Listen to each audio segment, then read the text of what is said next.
Good morning, everybody. It's 9 o'clock and it's a happy day for me.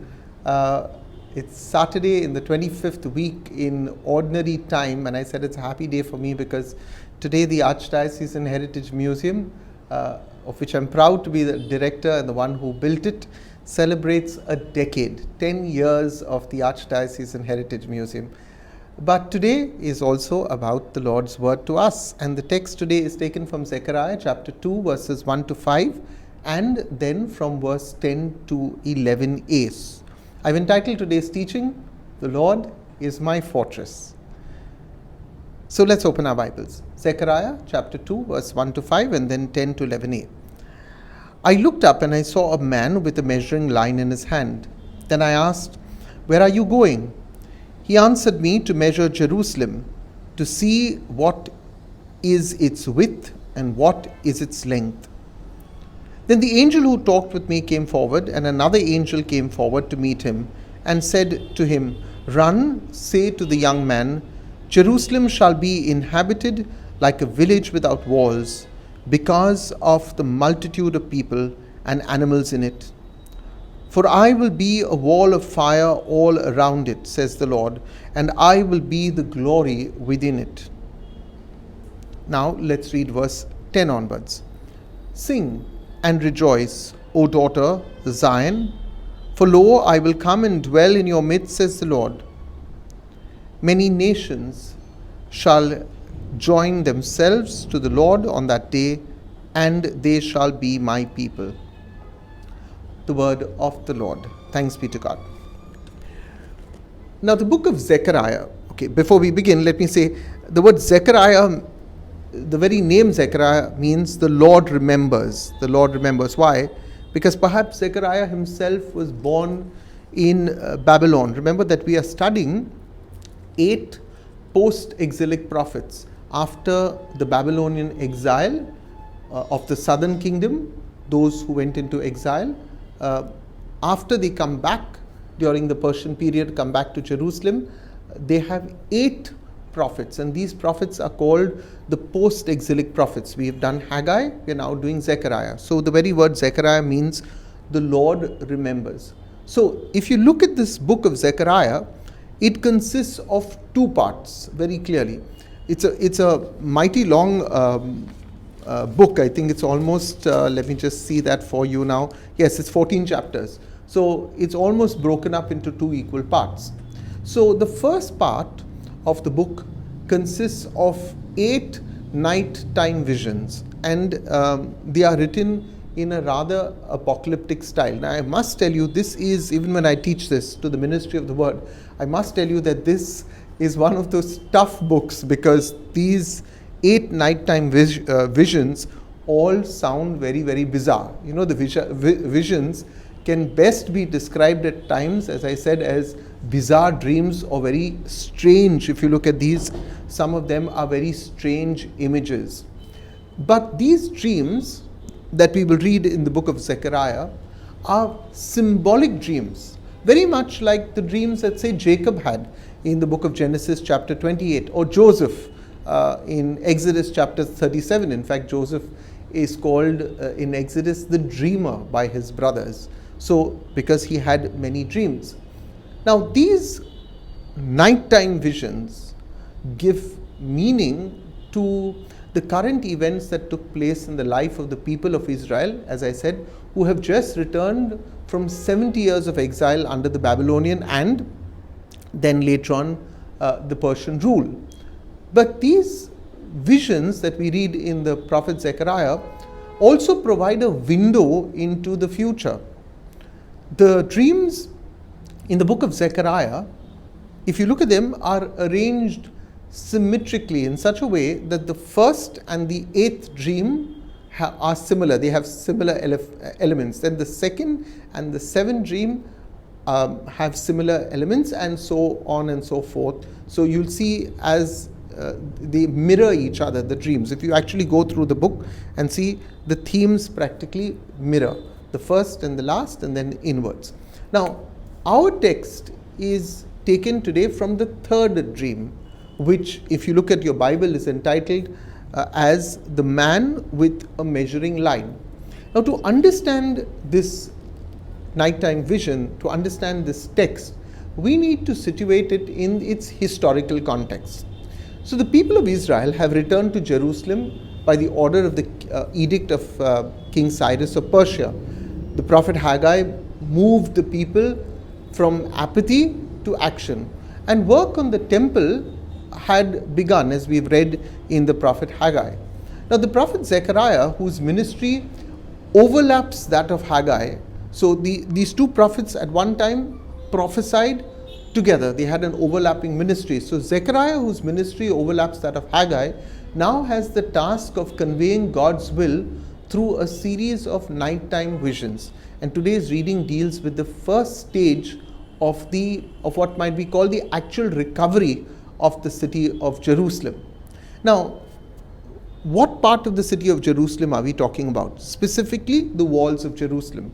So the work on the walls of Jerusalem, which needed to be built in order to defend the holy city and the temple, had quite clearly begun. The ravages of war and the destruction of the temple and the city, remember, were still fresh in the people's minds, and that's why they wanted to quickly build these walls, because they didn't want another invader. Now, if this new Jerusalem was to withstand enemies, then the wall had to be built. But as we read today, angels are sent in a nighttime vision to the prophet to tell the people to halt the project. Now, why, one may ask? Why does God not want the walls to be built in Jerusalem? Clearly, it is now seen that this initiative of building the walls, which was taken up, urgent and necessary as it may seem, was not God's initiative, but it was man's initiative. Now, historically, we know that Zerubbabel, the governor, had tried to rebuild the walls. However, the Samaritans, who were country cousins of the people of Jerusalem, but now rather estranged brothers, and even if I may say they were enemies of the people of Jerusalem, accused the Jews of disloyalty to their Persian rulers, under whose magnanimity the Jews were allowed to return to Jerusalem. It may have been that the Samaritans were so jealous of their Jewish brothers that they complained to Persia and said, look, these Jews are building their walls, they don't want to be loyal to you anymore, they want to fortify themselves. Now, historically, we are told this could be the reason why the work was stopped, pure jealousy. It was perhaps this reason why the work on the walls got delayed, got stalled, whatever the case may be. So what does God want to tell his people in such a situation? God wants to send a clear message to the people of Jerusalem through this nighttime vision of the prophet, that despite this setback, despite what your enemies have done, you need to trust in God. Your security needs to be in God and not in these walls. Why do we know that? Because the Lord says, the Lord himself will be a wall of fire around the city, and he will be the glory within it. That's what God says. Don't worry, even if your project is stalled, if you don't have your walls, I will be the wall of fire protecting you. So we need to ask ourselves, my dear brothers and sisters, what walls have we been busy building in order to be secure in these uncertain times that we live in these COVID times, or just generally in our life over the years? All of us have built certain walls to keep ourselves secure. Emotional walls, physical walls, whatever they may be, we all have walls. So the question that we need to ask ourselves, and ask prudently, is, do we trust in the Lord, or is that trust limited sometimes just to a soulful singing of lyrics of some beautiful hymn like Trust in the Lord? So really, God is calling us to trust in him. Now, let me make one thing very clear. There would be some who would say, I live in total dependence of the Lord, whatever the Lord gives me. And the others would say, no, I feel I need to have some walls to be secure. Let me give you one example. If somebody says, Father, I need to have a bit of saving for my future, that's a good idea. But Father, I live miserly and I never help anybody, and I save all my money just when I reach 70 years old, and in case something happens, that's terrible. Okay? Then you put all your trust in yourself. You don't put it in the Lord. Yeah? I want to say this constantly in my own life. There are moments when I just take things and give it away. And I know that when I give something to somebody, in fact, it's a very dangerous thing when people tell me, Father, I like that. There are barely a few crosses I think I have around my neck, because every time somebody says I like it, I take it out and I give it to them.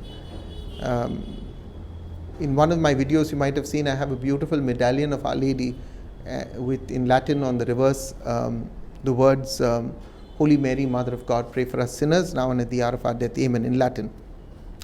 And somebody said, and I found a great amount of peace. I was going through, last 3 months, I was going through a very difficult time emotionally in my heart.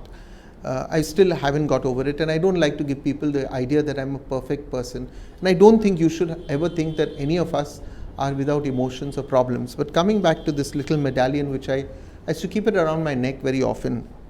And I happened to be visiting a friend, and she said, what a beautiful medallion. I took it out and gave it to her. I think my treasure that evening came from the fact that she sent me a message saying, you won't believe it, she said, I feel a tremendous sense of peace after wearing it.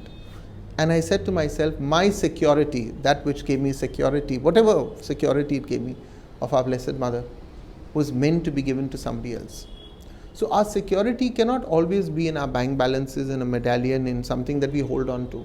Sometimes God wants us to also share these things with others. And I hope that from today's first reading, this beautiful lesson, we do not put our security entirely in our own walls, but we trust in God also. I want to encourage you, trust in God.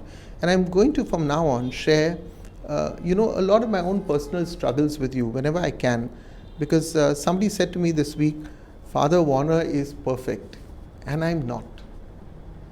I am not. I share pains and struggles and difficulties. Maybe I'm very good at hiding it. Yeah, I'm very good at hiding it. I always tell myself, I do not have the luxury of showing pain to other people when they themselves are hurting.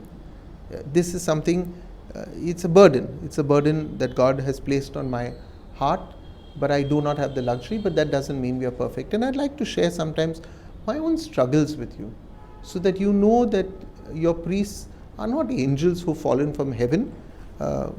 We also struggle, but we also find the reason to get up and move on for the sake of our people. Yeah, to be very honest, sometimes I get up with the body and I say, I don't want to do another 9 o'clock with Father Warner. I'm tired. It is tiring. It is very tiring. But on the day I say that, somebody writes to me and says, Father, don't stop your teachings, because your teachings have helped me go through COVID, or have helped me, or I just heard you today for the first time. And I always think this is what the Lord wants us to do. So let's not put all our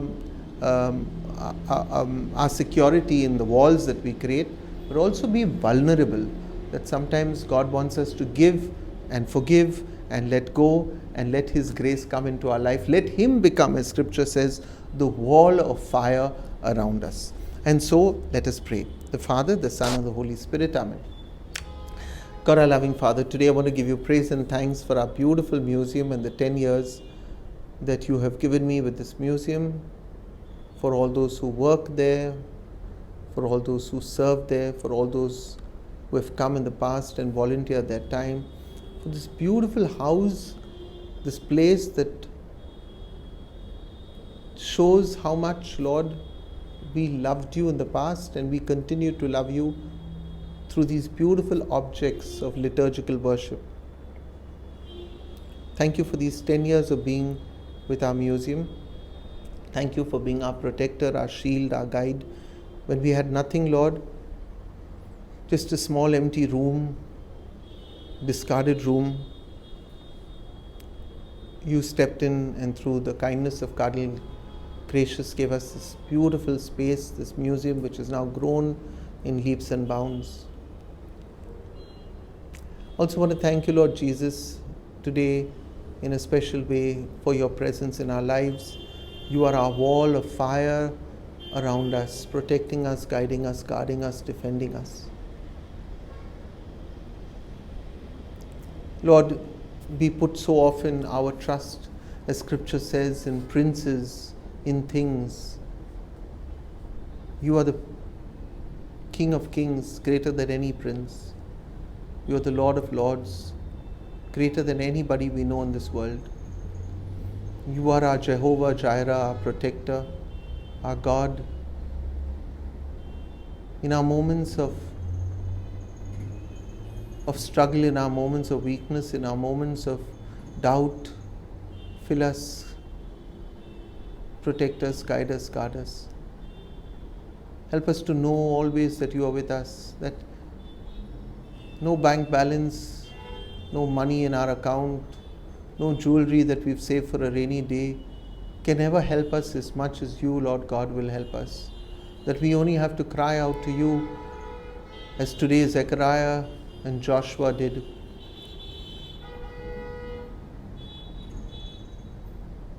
And you were there. That you are a God who wants to build our walls. That you are our God who wants to be in charge of every project that we do. So bless me, Lord. Bless all our viewers today. Fill us with this sense of your presence, your grace, your power. If anybody is feeling today abandoned, lost, worried, depressed, struggling, Lord Jesus, I pray in your blessed and holy name that they may feel anointed by your presence, that they may feel you sitting right beside them as I feel you right now. You are with me, my God.